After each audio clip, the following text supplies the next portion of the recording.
اس چیز کو آپ اچھی طرح سے ذہن میں رکھیں. اگر پوری تقریر آپ کے ذہن میں رہے تو ٹھیک ہے، اور نہ رہے تو میرا یہ جملہ زندگی پر محفوظ کر لیجئے گا. ایک تاریخی جملہ آپ کے حوالے کرتا ہوں. یاد رکھیں، گناہ انسان کو بزدل بناتا ہے اور نیکی انسان کو طاقتور بناتی ہے.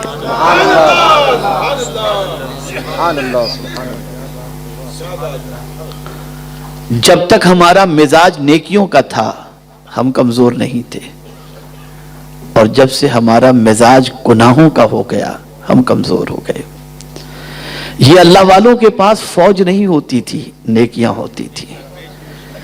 ان اللہ والوں کے پاس افراد کی فراوانی نہیں ہوتی تھی، نیکیاں ہوتی تھی.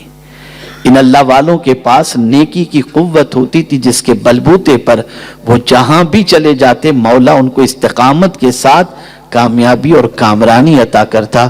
ہم تو چلتے بھی ہیں تو گناہ کرتے ہوئے، بیٹھتے بھی ہیں تو گناہ کرتے ہوئے، لیٹتے بھی ہیں تو گناہ کرتے ہوئے، کھاتے بھی ہیں تو گناہ کرتے ہوئے، دکان میں بیٹھتے ہیں تب بھی گناہ کرتے ہوئے. حد تو یہ ہے کہ اپنی گاڑیوں میں بھی سفر کرتے ہیں تو گناہ کرتے ہوئے، کہ میوزک لگا کر گانے سن کر سفر کرتے ہیں. ہم نے کوئی موقع اور کوئی جگہ گناہوں سے خالی نہیں رکھی، ہر جگہ گناہ گناہ گناہ.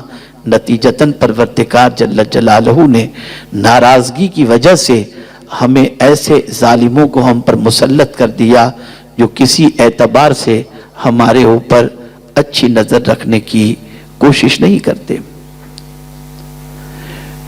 میرے پیارے آقا صلی اللہ تعالی علیہ وسلم کے پیارے دیوانوں، ایک زمانہ تھا کہ لوگ نیکیوں کے لالچی تھے، نیکیوں کے حریص تھے، اور آج دور ایسا آ گیا کہ گناہوں کے حریص ہیں. تاریخ اٹھا کر کے دیکھیں، صحابہ کی زندگی اٹھا کر دیکھیں، تابعین کی زندگی اٹھا کر دیکھیں، خود وہ رسول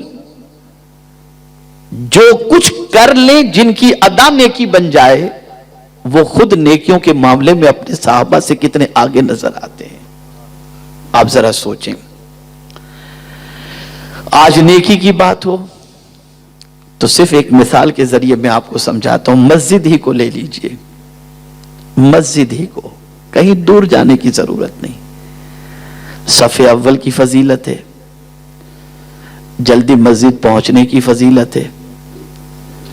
لیکن ہماری قوم کا ایک بڑا طبقہ امام صاحب خطبے کے لیے جمعہ کو جب کھڑے ہوتے ہیں تب وہ جاتا ہے، اور ایسا محسوس ہوتا ہے جیسے اسے نیکی کی کوئی ضرورت ہے ہی نہیں. جلدی چلا جائے گا تو اس کا نقصان ہو جائے گا. جس قوم کا مزاج یہ ہو کہ نیکی کرنے کے اندر عجلت نہ کرے، اور یہی مسلمان بگ باس دیکھنا ہو تو پہلے جا کر بیٹھ جائے گا، یہی مسلمان سیریل دیکھنا ہو تو پہلے بیٹھ جائے گا، یہی مسلمان کرکٹ کا میچ دیکھنا ہو تو پہلے بیٹھ جائے گا. لیکن یہی مسلمان جب نیکی کا وقت آتا ہے تو دنیا سے کہے گا صف آگے کی خالی ہے، تو پیچھے والے سے کہے گا تم آگے بڑھو، تم آگے بڑھو، تاکہ امام صاحب سلام پھیریں تو میں پہلے نکل جاؤں. اور تھوڑا آگے بڑھ کر بتاؤں، گناہ کرتے کرتے ہمارا ضمیر اتنا مردہ ہو گیا کہ اب تو نیکی کی جگہ بھی اچھی نہیں لگتی.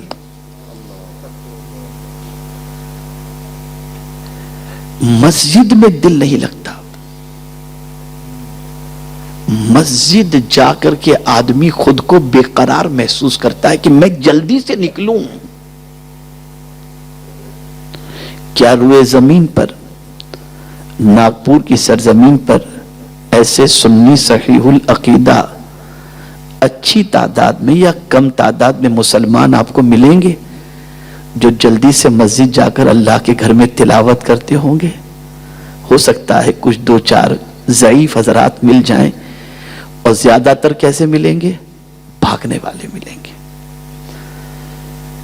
بھاگنے والے ملیں گے، بیٹھنے والے نہیں، ذکر کرنے والے نہیں، اللہ کی کتاب کی تلاوت کرنے والے نہیں، نفل پڑھنے والے نہیں. مجھے یاد آتا ہے امام اعظم ابو حنیفہ علیہ رحمہ کا ایک واقعہ. اللہ اکبر. امام نے عشاء کی نماز میں سورۃ الزلزال کی تلاوت کی، اذا زلزلت الارض زلزالہا واخرجت الارض اثقالہا وقال الانسان ما لہا یومئذ تحدث اخبارہا۔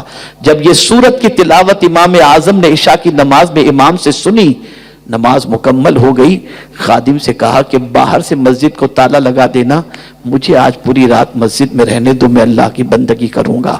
اللہ اکبر!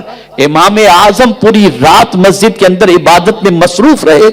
صبح ہوئی، خادم نے مسجد کا جب دروازہ کھولا تو کیا دیکھتا ہے؟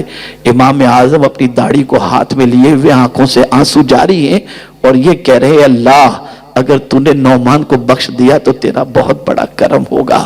اس کے بعد امام اعظم نے محسوس کیا کہ کوئی میرے پیچھے موجود ہے، پلٹ کر امام اعظم نے دیکھا، اور اس کے بعد پتا چل گیا امام اعظم کو کہ اس خادم نے مجھے اس حال میں دیکھ لیا ہے۔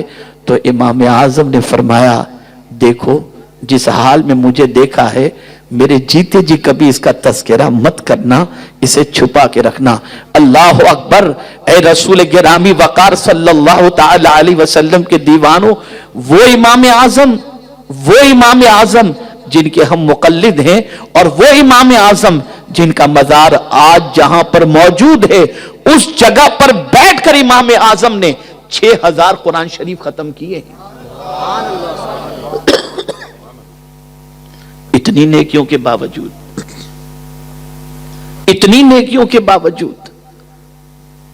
پھر بھی نیکی کا حرص، پھر بھی نیکی کی لالچ۔ گلی سے گزر رہے تھے، بچوں نے کہا راستہ دے دو، یہ وہ امام اعظم ہے جو پوری رات چھت پر کھڑے رہ کر کے بندگی کرتے ہیں۔ امام اعظم نے جب یہ سنا، اس کے بعد سے کسی رات سوئے نہیں، پوری رات امام اعظم اس کے بعد سے عبادت میں ہی گزارنے لگ گئے۔ آپ اندازہ لگائیں، ایک زمانہ تھا لوگ نیکیوں کے حریص تھے، نیکی میں کسی کو آگے نکلنے نہیں دیتے تھے، نیکی میں دنیا کو پیچھے رکھ دیتے تھے، اور قرآن کہتا ہے وَلِكُلِّ وِجْهَةٌ هُوَ مُوَلِّيهَا فَاسْتَبِقُوا الْخَيْرَاتِ۔ اہل قبلہ سے قبلے کے معاملے میں نہ الجھو، بھلائی کے معاملے میں دنیا سے آگے نکل جاؤ۔ جس قوم کو قرآن یہ دعوت دے رہا ہو کہ بھلائی کے معاملے میں آگے نکل جاؤ، وہ قوم برائی میں اتنی آگے نکل گئی کہ آج ہندوستان کی جیلوں میں سب سے زیادہ بند رہنے والی اگر کسی قوم کی تعداد ہے تو کوئی اور نہیں، وہ مسلمان ہے۔ یہ ہماری قوم ہے۔